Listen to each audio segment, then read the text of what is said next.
ইস্টবেঙ্গল কিন্তু চুপচাপ দুই ঘানার প্লেয়ারকে সই করিয়ে নিল। চ্যাম্পিয়ন্স লিগ 2 এর সহজ গ্রুপে পড়তে পারে ইস্টবেঙ্গল। তো নমস্কার বন্ধুরা, welcome to ST unique sports. বন্ধুরা, এই ভিডিওতে আমরা যেরকম ট্রান্সফার নিউজ নিয়ে কথা বলবো, তার সাথে সাথে ইস্টবেঙ্গলের চ্যাম্পিয়ন্স লিগ 2 নিয়ে কথা বলার রয়েছে। এছাড়াও বেশ কিছু ফুটবল আপডেট শেয়ার করার রয়েছে তোমাদের সঙ্গে এই ভিডিওতে। তাই ভিডিও শুরু করার আগে একটাই রিকোয়েস্ট, চ্যানেলে যারা প্রথমবারের জন্য এসেছো মনে করে চ্যানেলটাকে সাবস্ক্রাইব আর ফলো করে নিও, তাহলে প্রিয় দলের খেলার সমস্ত আপডেট তোমরা এখানে পেয়ে যাবে। তো চলো আর দেরি না করে ভিডিও শুরু করা যাক।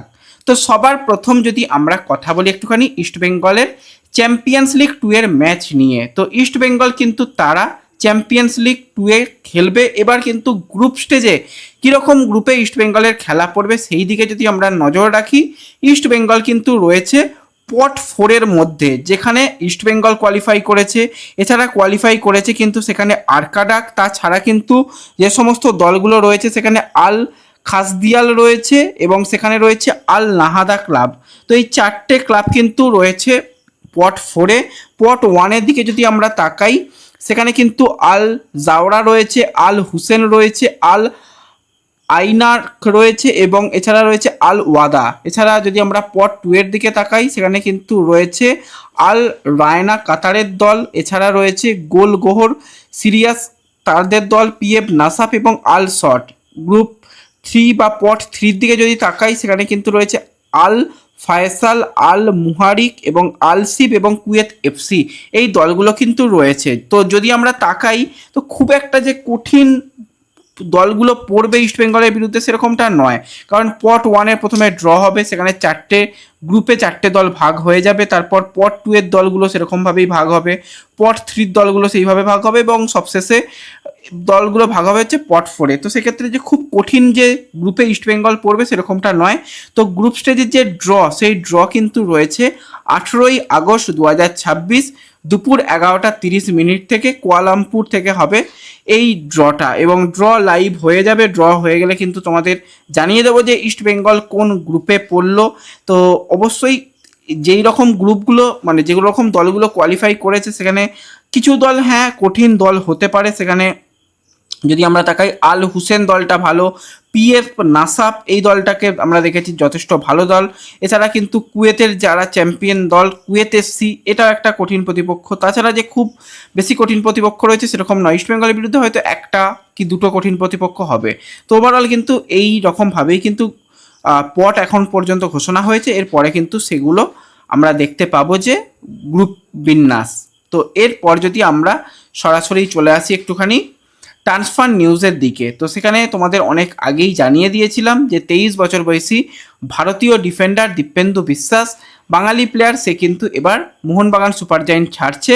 সে কিন্তু চেন্নাইন এফসিতে যেতে চলেছে, কারণ মোহনবাগানে আর যাই হোক সে গেম টাইম পাবে না, এটুকু নিশ্চিত হয়ে গেছে। সেখানে রাহুল ভেকে, অ্যালেক্স হাজির মতন ডিফেন্ডাররা এসে যাওয়ার ফলে কিন্তু তার গেম টাইমের অভাব। মোহনবাগান জার্সি গায়ে সিনিয়র টিমের হয়ে 26 ম্যাচ খেলে 1টি গোল 2টি অ্যাসিস্ট রয়েছে মোহনবাগানের রিজার্ভ টিম, এমনকি সিএফএলেও তাকে আমরা দেখছিলাম। তো এবার অফিসিয়ালি কিন্তু চেন্নাইন এফসির তরফ থেকে আজকে অ্যানাউন্স করে জানিয়ে দেওয়া হয়েছে দীপেন্দু বিশ্বাস কিন্তু তাদের দলের প্লেয়ার হিসাবে এবার থেকে কিন্তু খেলবে। তো এরপর যদি আমরা একটুখানি জামশেদপুর দলকে নিয়ে কথা বলি, তো জামশেদপুরকে নিয়ে আর কথা বলার মতন তো কিছু নেই।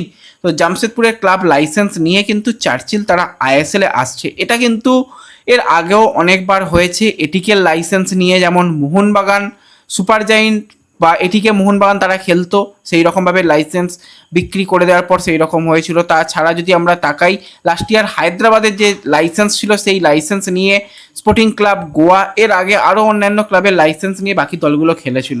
তো সেক্ষেত্রে কিন্তু যেরকম জানিয়েছিলাম তোমাদের 12 জন প্লেয়ার, তার সাথে 2 জন কোচ, তারাও কিন্তু সরাসরি চার্চিলের অংশ হতে চলেছে। এবং যেরকমটা রিপোর্ট বেরিয়ে আসছে, ওয়েং কোয়েল আইএসএলের অন্যতম নির্ভরযোগ্য কোচ। তো সেই ওয়েং কোয়েলের দিকে কিন্তু চার্চিল ব্রাদার্সের নজর রয়েছে, কারণ জামশেদপুর দলে যে সমস্ত প্লেয়াররা রয়েছে বা কোচিং স্টাফ রয়েছে সকলকে ওয়েং কোয়েলের অত্যন্ত চেনা পছন্দের প্লেয়ার, এবং ওয়েং কোয়েলের একটা এক্সপিরিয়েন্স রয়েছে। জামশেদপুরের হয়ে ভালো করেছে, চেন্নাইন এফসির হয়েও কিন্তু ভালো করেছে, বিদেশি চয়ন ওয়েং কোয়েলের ঠিকঠাক। তো সেই জায়গাতে চার্চিল চাইছে ওয়েং কোয়েলকে তাদের হেড কোচ করতে। কথাবার্তা চলছে, আরও কিন্তু 2 জন অন্যতম সফল কোচের সাথেও কিন্তু কথাবার্তা চলছে। তার মধ্যে একজন মোহনবাগানে কয়েকদিন আগে কোচিং করিয়ে গেছে, সেরকম কোচের সঙ্গেও কিন্তু কথাবার্তা চলছে। তো তাই দেখ শেষ পর্যন্ত চার্চিল ব্রাদার্স কাকে তাদের হেড কোচ হিসাবে নিযুক্ত করে, এবং চার্চিল ব্রাদার্স কিন্তু অলরেডি ফরেন প্লেয়ারদের সাথে কথাবার্তা শুরু করে দিয়েছে, কারণ হাতে খুব একটা সময় পাওয়া যাবে না, আইএসএল শুরু হয়ে যাবে, ট্রান্সফার মার্কেট সর্বোপরি ক্লোজ হয়ে যাবে। তারা কিছু নাইজেরিয়ান প্লেয়ারের সঙ্গে কিন্তু অলরেডি কথাবার্তা চালাচ্ছে, যদিও এখনো পর্যন্ত ডিল কিছু ডান হয়নি। ডিল ডান হয়ে গেলে তোমাদের অবশ্যই সেগুলো শেয়ার করে দেব। তো এরপর যদি আমরা চলে আসি সরাসরি ইস্ট বেঙ্গলের দিকে, তো ইস্ট বেঙ্গলের কিন্তু মহিলা দলও খেলবে এএফসির মঞ্চে, সেটা অনেকে তোমরা জানো, অনেকে হয়তো ভুলেও গেছো, কারণ ইস্ট বেঙ্গলের মহিলা দলও কিন্তু আইডব্লিউএল চ্যাম্পিয়ন হয়ে তারা কিন্তু এই যে কোয়ালিফিকেশান ম্যাচ খেলবে, সেখানে তাদের গ্রুপ স্টেজে বাংলাদেশের চ্যাম্পিয়ন দল রাজশাহীর বিরুদ্ধে খেলতে হবে। এছাড়া কিন্তু মালয়েশিয়ার চ্যাম্পিয়ন দল রয়েছে, আরও একটি দল রয়েছে, 3টে দলের বিরুদ্ধে খেলতে হবে। তো ইস্ট বেঙ্গল কিন্তু অলরেডি তাদের 23 জন প্লেয়ারকে নিয়ে এই ম্যাচগুলো খেলার জন্য তারা রওনা দিয়েছে। অ্যান্থনি অ্যান্ড্রিউস তার দলকে নিয়ে কিন্তু ম্যাচ খেলাবে। সেখানে কিন্তু গুরুত্বপূর্ণ প্লেয়ার ফাজিলা সে থাকতে পারছে না, কারণ তাদের ভিসা ইস্যুর কারণে তাদের নিয়ে আসা যাচ্ছে না।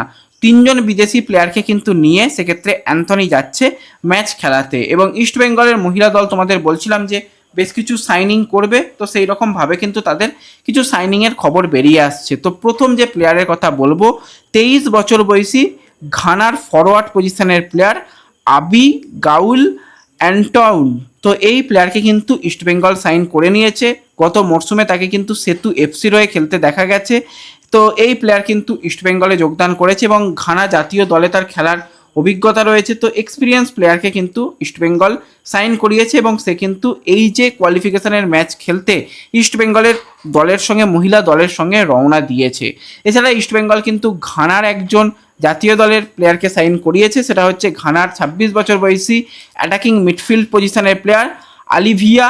তো তাকেও কিন্তু সাইন করিয়ে নেওয়া হয়েছে, সেও কিন্তু ইস্টবেঙ্গল দলে যোগদান করেছে এবং সেও কিন্তু দলের সঙ্গে রওনা দিয়েছে ম্যাচ খেলার জন্য। তো চুপচাপ কিন্তু এই দুজন প্লেয়ারকে সাইন করিয়ে নেওয়া হয়েছে। গত সিজনের রেফলি বা ফাজিলা তাদের এখনও পর্যন্ত আনা যায়নি, তোমরা সকলেই জানো ভিসা ইস্যুর কারণে কিন্তু সমস্যায় পড়তে হচ্ছে সমস্ত দলদের, ইস্টবেঙ্গলের ক্ষেত্রেও অন্যথা নয়। এখনও পর্যন্ত একইভাবে ইস্টবেঙ্গল সেই জন্য কিন্তু আনতে পারেনি এফিয়ংকে আনতে এখনও সময় লাগবে।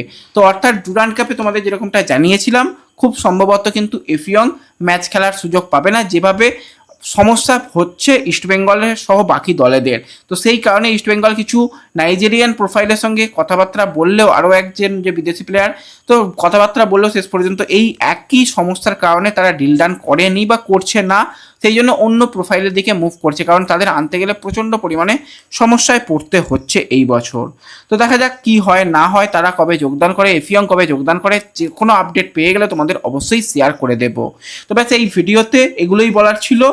আর ইস্টবেঙ্গলের মহিলা দলেরও কিন্তু ম্যাচ রয়েছে খুব তাড়াতাড়ি, 17 তারিখেই মনে হচ্ছে ম্যাচ রয়েছে, সেই শিডিউলও তোমাদের জানিয়ে দেবো আমাদের সোশ্যাল মিডিয়া পেজে। তো এই ভিডিওতে এটুকুই বলার ছিল, ভালো লাগলে লাইক শেয়ার করে দিও, চ্যানেলে প্রথমবারের জন্য এলে সাবস্ক্রাইব আর ফলো করে নিও। দেখা হবে পরবর্তী ভিডিওতে, ধন্যবাদ।